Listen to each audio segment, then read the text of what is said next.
En esta ocasión quiero saltarme un poco lo protocolar, puesto que al dramaturgo Iván Vera Pinto lo conozco ya de hace muchos años en sus distintas facetas, compartimos muchas veces el cotidiano, casi prácticamente de los pasillos de la universidad del aula, entonces se mezclan emociones, como es el teatro, como es la dramaturgia, y es muy difícil separar un análisis. Yo no soy especialista en el área, sin embargo, gracias a personas sobresalientes como Iván Vera Pinto, uno se interesa de sobremanera por la historia de los pueblos y los narradores, creadores que a través del arte, la cultura se dedican, como se ha dicho aquí, a recuperar la memoria, a recuperar las voces. Entonces quería en primer lugar hacer ese encuadre, porque en todo momento mientras leía esta obra, Voces de los Callados, una obra notable, se iba mezclando con conversaciones, múltiples conversaciones con mi tocayo, así que tal vez a medida que avance esto pueda ir tomando más bien el formato de una conversación. Pero como uno tiene ciertos sesgos profesionales, soy muy dado a lo que uno pretende decir de manera muy modesta, ¿no? Pero muy sincera, colocarla en 5 puntos que despertaron ciertas reflexiones en mi persona. Me llama poderosamente la atención esta gran contribución a la cultura, al arte, pero también a las ciencias sociales, que fue un hallazgo ahí al leer esta obra, y como aquí se ha dicho, la educación y la pedagogía regional. El autor, en esta notable aproximación y loable ejercicio de recuperación de memoria, se plantea, abre comillas, el rescate del olvido a los vencidos, tomando una amalgama de elementos reales combinados con sucesos que efectivamente tuvieron lugar, pero en el ámbito de la creación artística y como debe ser en la cultura, elementos de ficción, de creación, que no necesariamente tienen que tener un correlato en lo que sucedió. Por eso se dice, al darse cuenta de quiénes son los protagonistas, abre comillas, los sujetos que hipotéticamente estuvieron involucrados en la masacre de la Escuela Santa María, 21 de diciembre de 1907. A medida que avanza la obra, hay un encuadre donde hay un muy sutil y, me atrevería a decir, hasta erudito manejo, sin ser pretencioso, de fuentes bibliográficas, de teóricos de muy alto vuelo, tanto específicamente dentro del ámbito de la dramaturgia como de las ciencias sociales. Transitan, cuando uno va leyendo esas páginas, los primeros capítulos, autores, principalmente los que me llamaron la atención, Jacques Rancière, Alain Badiou, y por supuesto, para quienes somos ya estrictamente del ámbito de la sociología, Pierre Bourdieu. Con lo cual inmediatamente la obra apunta a una audiencia que va más allá de lo acostumbrado en el sentido de los fieles seguidores del teatro, que de hecho ya es un mérito enorme, en condiciones que muchas veces no son las mejores. Es loable el esfuerzo de los creadores, pero también de esos fieles seguidores que función tras función como audiencia hacen gala de una lealtad a esta creación artística. Pero me quiero detener un poquito, y este es el punto 2, en que se plantea esta reflexión, este estudio, también con 2 pies muy anclados en las ciencias sociales, y tiene que ver con los autores, el bagaje que Iván maneja con mucha solvencia, por su condición además de antropólogo. Recuerdo que no hace muchos años también me tocó leer un excelente artículo ya sobre la antropología peruana, de la notable pluma de mi tocayo, y en esta ocasión vuelve el Iván Vera Pinto, cientista social, acercándose a la creación dramatúrgica y planteándonos también que derechamente lo que el colectivo de universitario Teatro Expresión lleva a cabo un auténtico proceso de casi investigación-acción. Es decir, que a medida que iban llevando a cabo esta creación colaborativa de música, de letra, de exploración, van formulando hipótesis y a medida que eso va ocurriendo, lo van enriqueciendo con una reflexión teórica, sí, y hay que decirlo, una reflexión teórica que es propio del ejercicio científico. Entonces, pero no cabe en modo alguno entenderlo como un ejercicio árido academicista de estas actitudes que a veces, lamentablemente en la academia suele darse, de contemplar los fenómenos y a los seres humanos como si eso no nos afectara en lo personal. Saludo, por tanto, una toma de postura inequívoca a favor de las víctimas, a favor de los oprimidos a lo largo de la historia que hace este colectivo de creadores de Teatro Universitario Expresión. Abre comillas. Se lo plantean como tarea y como rechazo y poner la denuncia. Dice, no puede, abre comillas, soslayar que una de las constantes de los grupos dominantes ha sido tender una vestidura de olvido a los traumas políticos y a la violación de los derechos humanos. Frente a esa acción manipuladora se ha generado una alternativa y opositora. Me parece, aparte de éticamente necesario, muy buena forma de entender cómo los momentos también más lúgubres de la historia, porque el ejercicio también toma de décadas más recientes, incluido el periodo que culmina con el golpe de Estado del 73. Entonces, se van concatenando hechos, sí, efectivamente, de principios del siglo XX, pero se van cruzando con fenómenos de décadas más recientes. Y eso se hace, y aquí voy tal vez referirme un poco a algo que me gusta mucho cuando se hace esta unidad contradictoria de fenómenos, que es la dialéctica. Es decir, cómo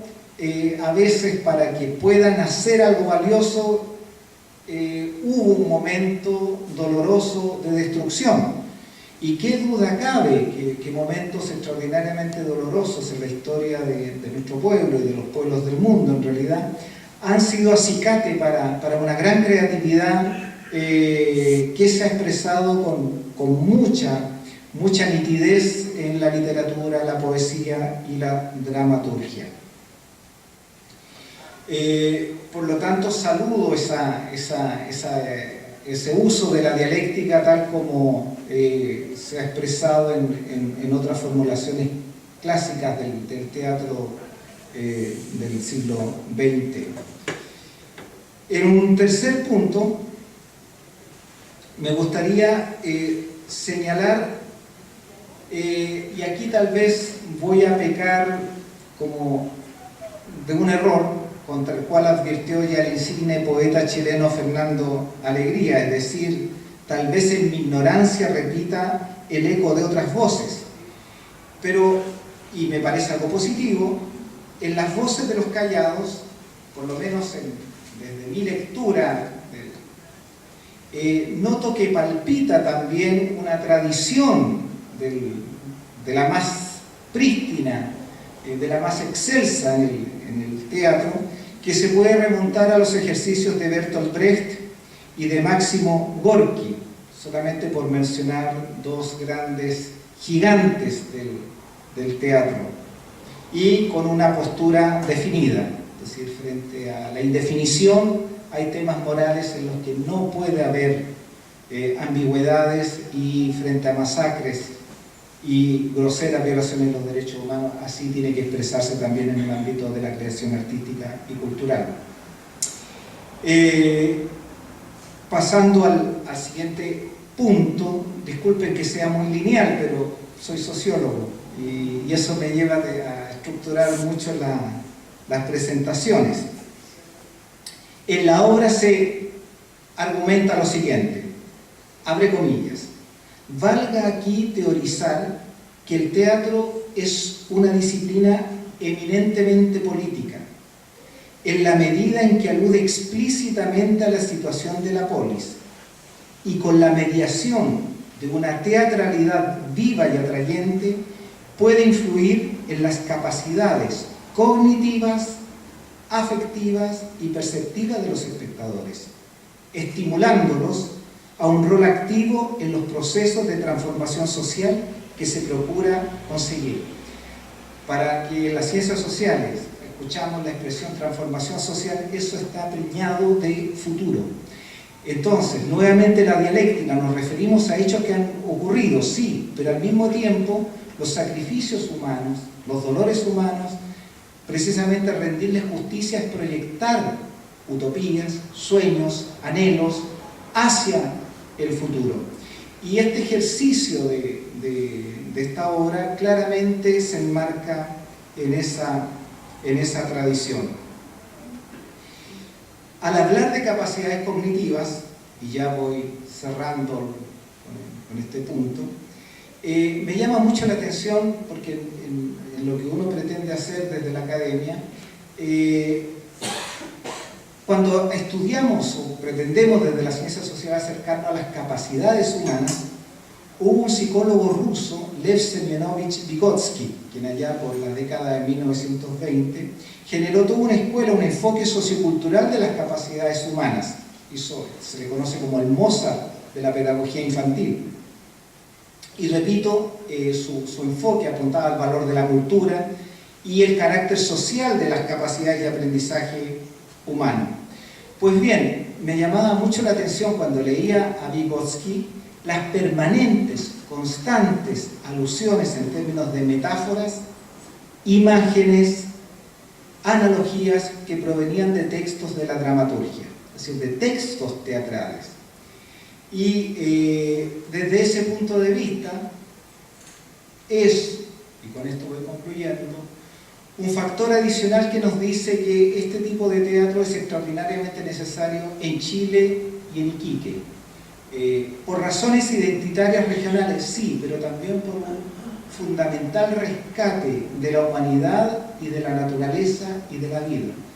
Cuando hay cosas terribles que están ocurriendo en la Amazonía, donde sabemos, por ejemplo, Humboldt ya lo había indicado, la conexión que hay entre los bosques y las lluvias. Pues bien, esas lluvias son las que permiten la nieve en nuestro altiplano, y durante miles de años es el agua que Iquique y la región de Tarapacá de la que bebemos y que tenemos que cuidar. Entonces, cuando hablamos de transformación social a través del teatro,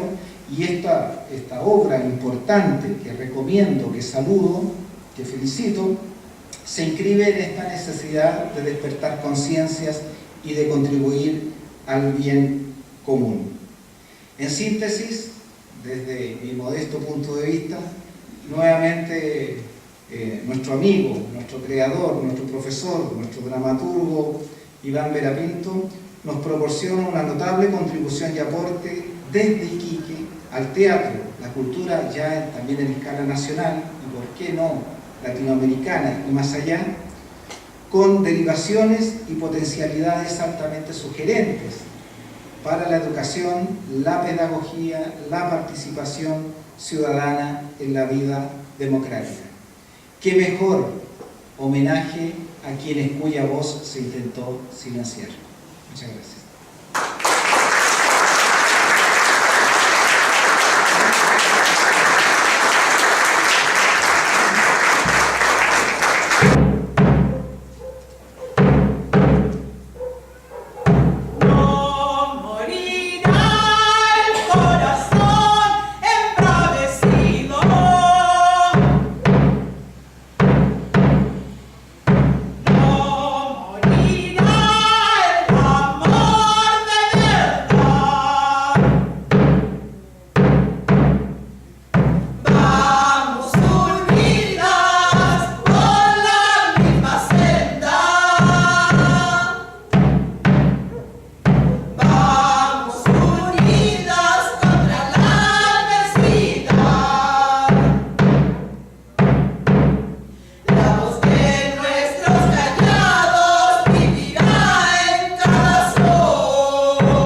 morirá, no